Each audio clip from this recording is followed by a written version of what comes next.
और गुड़िया आपस में बातें कर रहे थे, तभी एक चोर उनकी बातें छुप छुप के सुन रहा था। वह ऐसे सुन रहा था मानो जैसे वह कोई जगह पहचान का हो। कुकू भाई देखो, कोई हमारी बातें सुन रहा है। वो पर्पल पक्षी हमें खाएगा तो नहीं? अरे नहीं नहीं गुड़िया बहन, आप चिंता मत करो, रुको मैं देखता हूँ। उसके बाद वो पक्षी वहाँ से गायब हो जाता है और गुड़िया कुक्कू उसके पीछे पीछे भाग जाते हैं। पर्पल पक्षी भागता भागता अपने घर आ जाता है और अपने मम्मा पापा से कहता है, पापा पापा मैं एक घर में चोरी करने गया था, लेकिन मुझे वहाँ सबने देख लिया, इसीलिए मैं जल्दी जल्दी वहाँ से भाग आया। वे लोग फिर वहाँ से भाग जाते हैं। ऐसे ही पर्पल बर्ड अपनी जान बचा लेता है। कहानी में आगे बढ़ने से पहले दोस्तों आप बताइए 9 + 22 कितने होते हैं? आज गुड्डा बहुत खुश है क्योंकि उसके नानो जो आने वाली हैं। गुड्डा बेटा, आज आपकी नानो आएंगी और आपके लिए बढ़िया बढ़िया से खिलौने लेकर आएंगी। आप खुश होंगे ना? आज तो बहुत ला ला ला ला ला। हाँ मम्मा, आज तो मैं हद से ज्यादा खुश हूँ। नानो जब आती है मेरे लिए सामान लेकर आती। हाँ हाँ, आपकी नानो शहर में जो रहती है इसीलिए तो सारा सामान लेकर आती है। उसके बाद में गुड्डा जल्दी जल्दी अपने दोस्तों के पास टॉफ़ी लेकर जाता है।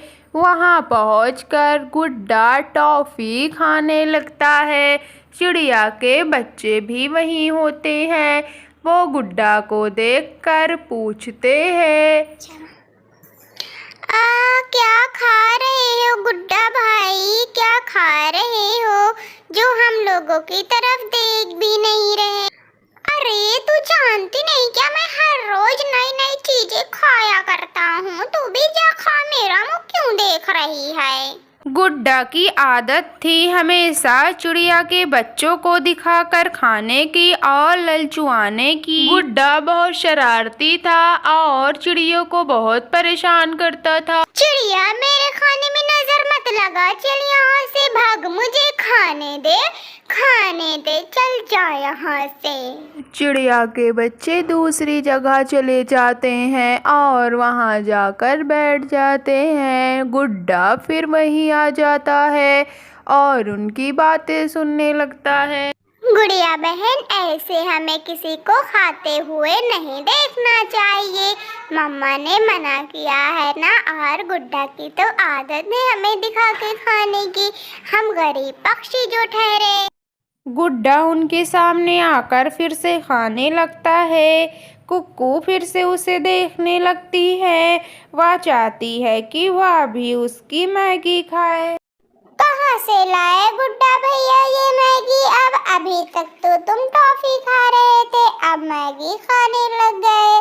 मैं यहाँ मैगी मेरी नानू लेकर आई है, मैं उन्हीं का दिया हुआ मैगी खा रहा हूँ।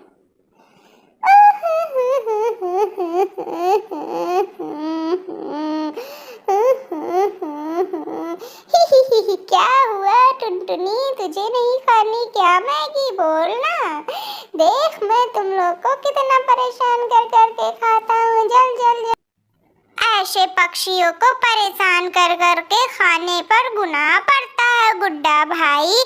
आपको हमें ऐसे जला जला के दिखा दिखा के नहीं खाना चाहिए। आप ये जो कर रहे हैं बहुत गलत कर रहे हैं, आपको ऐसा नहीं करना चाहिए। आपके ऊपर बहुत बड़ा गुनाह पड़ेगा। हाँ तो मैं गुनाह की चिंता नहीं करता, मैं बस खाऊंगा जला जला के। तुम लोगों को नहीं देखना तो यहाँ से भाग जाओ, तुम दोनों बहुत चालाक चिड़िया हो। मेरी मम्मा ने कहा है कि गुड़िया लोगों को जला जला के खाना, खूब खाना, ये दोनों जल जल कर देखें और खाना पाए, इसीलिए मैं खा रहा हूँ। इसके बाद दोनों बहनें घर चली जाती हैं और गुड्डा भी अपने घर आ जाता है। अपने घर आकर नानू मम्मा, मैंने गुड़िया और टुनटुनी को खूब सताया, बहुत मजा आया। नहीं बेटा, ऐसे किसी पक्षी को नहीं सताया जाता, गुनाह होता है। तुम कैसे बच्चे हो जो ऐसा करके आ गए? नानो नानो, मैंने यह सब अपनी मम्मा से सीखा है। उसके बाद में गुड्डा गुड़ियों के पास जाता है। वह गुड़िया कुक्कू से माफ़ी मांगता है और उनको खाने वाला सामान भी अपना देता है। उसके बाद में तीनों बच्चे आपस में घुल मिल कर रहने लगते हैं और इसके बाद गुड़िया भी खूब खुश रहती है। गुड्डा भाई, आप बहुत अच्छे हैं, बहुत अच्छे। तुम दोनों मुझे माफ कर दो। मैं अपनी मम्मा के बहकावे में था और तुम लोगों को परेशान करता रहता था। अब मेरी नानो ने मुझे बताया कि किसी को परेशान नहीं करना चाहिए, इसीलिए मैं तुम दोनों के पास माफी मांगने आ गया।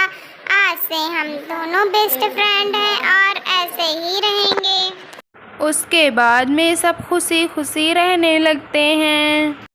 बच्चों, इस स्टोरी को अपने दोस्तों के साथ शेयर और लाइक करना बिल्कुल भी मत भूलें और अगर चैनल पर नए हैं तो सब्सक्राइब करें।